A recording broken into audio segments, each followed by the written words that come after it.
Bonjour à toutes et à tous, bienvenue dans votre émission hebdomadaire. Voici la 87e émission de Figures et Portraits Mandréens.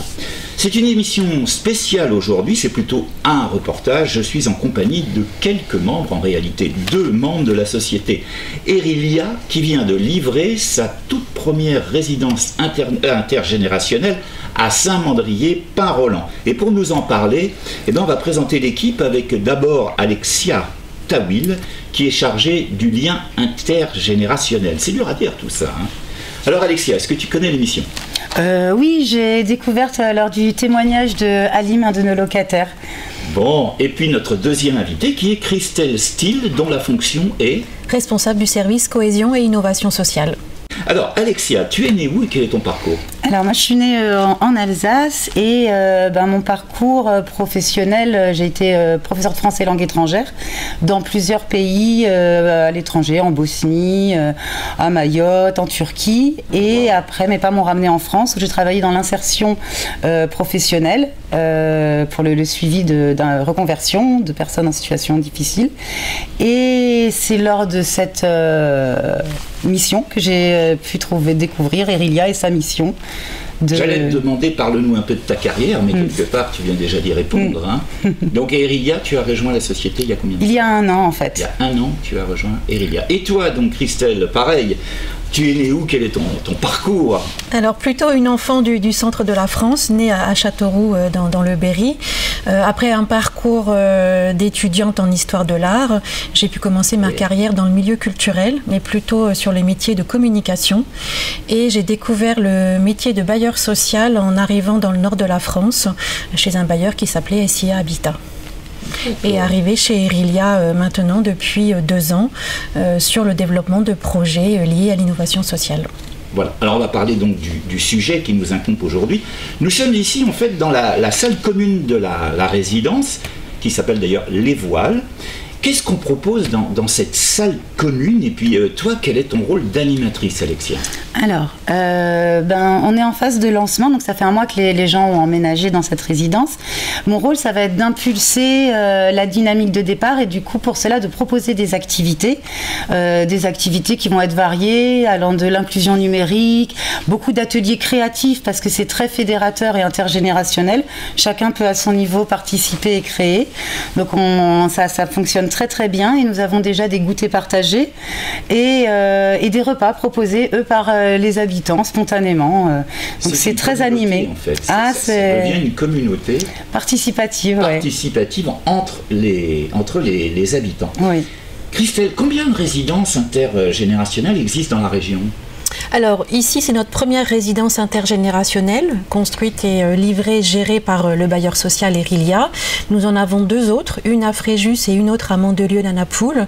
Mais sur ce modèle et ce concept de la marque Génération Habitat et Services porté par Erilia, c'est le premier modèle, puisque nous avons internalisé notre métier d'animateur de vie intergénérationnelle. D'accord. Et pourquoi à Saint-Mandrier? Comment c'est arrivé ici, chez nous, ou sur la presqu'île? Dans le cadre de notre développement immobilier, l'opportunité a fait qu'on avait cette occasion ici de construire un tel bâtiment, de répondre aussi à la demande de la collectivité de construire du logement social.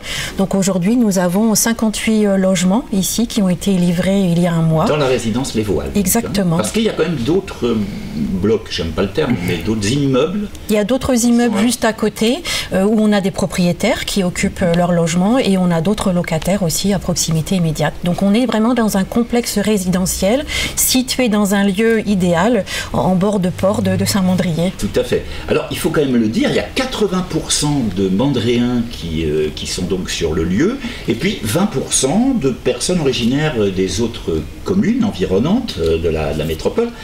Comment s'effectue l'attribution justement de ces appartements? Comment faut-il faire pour nos spectateurs qui regardent et qui ont peut-être envie d'adhérer à ce type d'habitat? On s'inscrit dans un schéma classique d'un demandeur de logement social. Donc la personne qui souhaite obtenir un logement doit faire sa demande. Elle doit répondre à des critères de ressources aussi, de situation, de besoins. Et ensuite, on a une commission d'attribution qui est organisée par Erilia avec des membres fédérateurs hein, qui examine chaque dossier des candidats qui sont positionnés sur les logements. Et cette commission est décisionnaire sur l'attribution des logements. Donc on va regarder la composition de la famille, puisqu'après nous allons faire correspondre la typologie des logements avec la composition aux besoins des familles. Donc je veux par exemple trouver cette résidence pour mes parents qui commencent à être âgés. Je contacte qui en premier? Le bailleur social, la mairie ou un réservataire qui peut être le département, la métropole ou Action Logement qui finance aussi une partie de la construction de logements sociaux. Alors, dans cette résidence, quel type d'appartement vous proposez?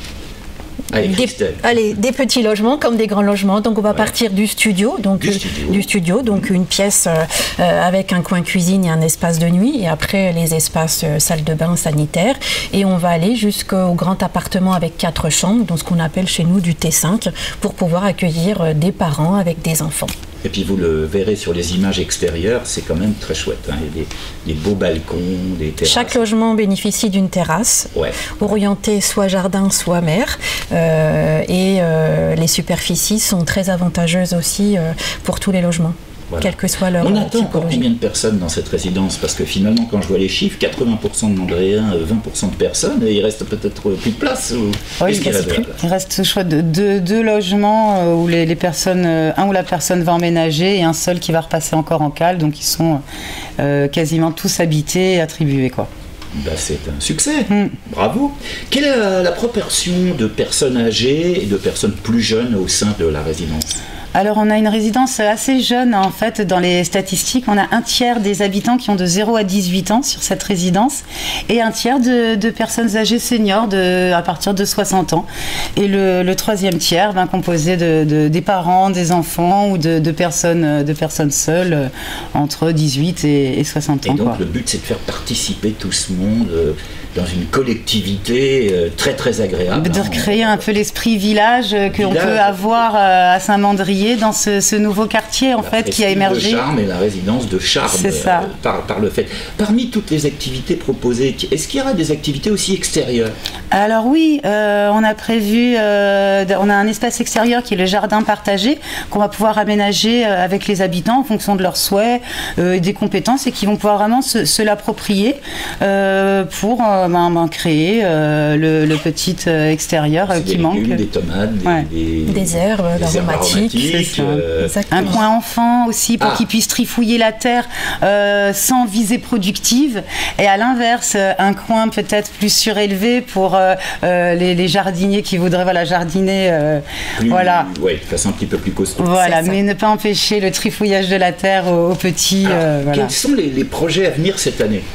Alors, il y a un beau projet qui est en train de se mettre en route. Déjà, c'est l'achat d'un baby-foot par un collectif de résidents pour animer la salle. Et pour ce faire, ils proposent d'organiser différentes animations eux-mêmes pour récolter une cagnotte pour financer une partie de cet événement. En quelques mois. Un mois. Ça fait un mois samedi qu'on a fêté. La sauce prend, je dirais. C'est un petit peu comment dire ça, mais enfin, c'est en train de bien prendre. C'est la mayonnaise prend très très bien. J'imagine que vous avez prévu une inauguration. Oui, comme tout à chacun, un bailleur social aime aussi valoriser ses nouveaux projets immobiliers. Donc cette inauguration est prévue dès la fin du mois d'avril pour pouvoir inviter nos partenaires aussi à regarder et visiter les logements, mais pas que, c'est aussi l'ensemble résidentiel et de rencontrer nos habitants aussi. C'est formidable, mais justement une question moi me brûle les lèvres, c'est comment vous avez imaginé un tel concept? Alors, le concept est en lui-même est récent, mais ça fait plus de 20 ans qu'un bailleur social comme Emerylia s'interroge aussi sur le maintien à domicile des personnes vieillissantes. Il y a un réel enjeu aussi pour nous qui logeons et qui accompagnons dans un parcours résidentiel. Et depuis quelques années, on avait l'expérience de résidence déjà intergénérationnelle, mais qui n'était pas animée directement par nos soins.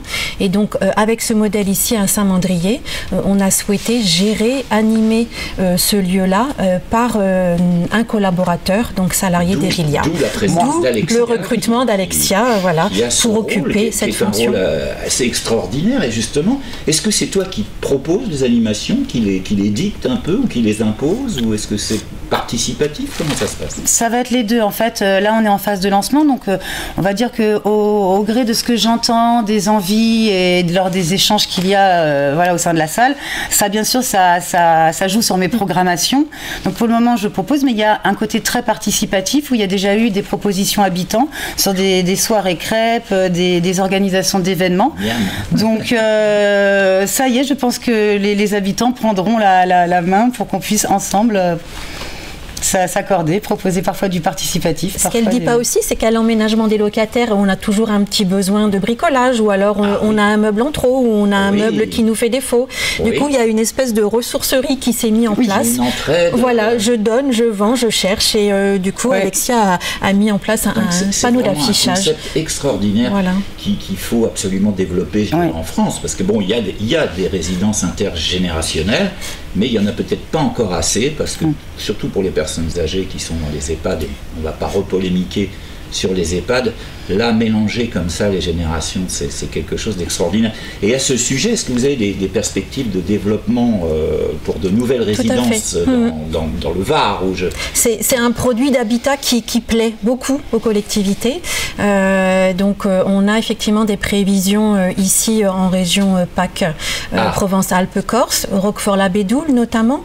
On en a d'autres aussi en Aquitaine, parce que Erilia est un bailleur social sur tout le territoire national. On n'est pas seulement... C'est ça. Donc, Nouvelle-Aquitaine, on a 2 projets aussi qui sont inscrits dans nos tablettes. Donc, on est vraiment sur une démarche de développement aussi pour Erilia, pour promouvoir ce type d'habitat qui n'est pas de l'habitat participatif, mais en même temps, c'est de l'habitat solidaire, social. Et pour nous, c'est aussi l'occasion de renforcer notre démarche d'aller vers aussi des publics qui seraient en demande ou plus fragiles. Bravo à vous deux, bravo à la société Erilia qui développe ce contexte, et je pense que ça va intéresser évidemment nos spectateurs, parce que c'est quand même assez rare, puis c'est la première ici à Saint-Mandrier. Merci à toutes les deux, Christelle et Alexia. Merci. Quant à vous, vous le savez, si vous souhaitez me contacter, vous m'écrivez sur l'adresse qui est en train de s'écrire, FPN, figure et portrait mandréen, @saintmandrier1 tout attaché, orange.fr. Voilà. En attendant, vous n'oubliez pas de vous abonner à la chaîne, d'activer les petits pouces bleus parce que ça fait toujours plaisir, de mettre des commentaires également pour me faire savoir ce que vous souhaiteriez voir ou des sujets que vous aimeriez que je développe.